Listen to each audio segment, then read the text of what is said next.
అందరికీ praise lord. August 22 ఈరోజు దేవుని వాగ్దానము. ఇప్పుడు ఏడ్చుచున్న మీరు ధన్యులు, మీరు నవ్వుదురు. లూకా సువార్త 6వ అధ్యాయము 21వ వచనము.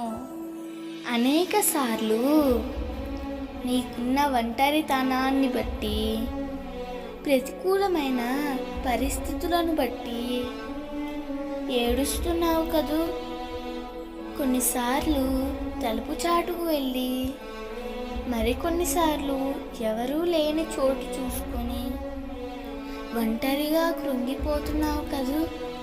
పడక మీద పడుకున్నప్పుడు సహితము నీ కళ్ళల్లో నుండి కన్నీరు కారుతుంది కదూ.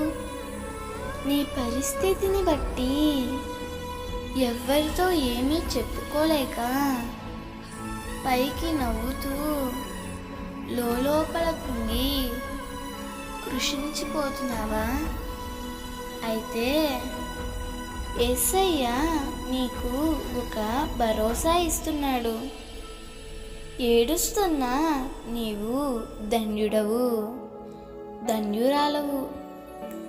ఎందుకంటే తరువాత నీ నోటి నిండా నవ్వుతూ ఉండే దీవెన ఆయన నీకు ఇవ్వబోతున్నాడు. నీ దుఃఖ దినములన్నీ సమాప్తము చేయబోతున్నాడు. విశ్వసించి దేవుని దీవెన అనుభవించు. దేవుడు ఈ వాగ్దానము నీ జీవితంలో నిశ్చయముగా నెరవేర్చునుగాక. ఆమేన్. ఈ వాగ్దానం మీకు దీవెనగా ఉన్నట్లయితే తప్పకుండా మీ బంధువులకు, స్నేహితులకు షేర్ చేయండి, లైక్ చేయండి, ఆమేన్ అని కామెంట్ చేయండి. ప్రభు పనిలో పాలుభాగస్తులు కండి.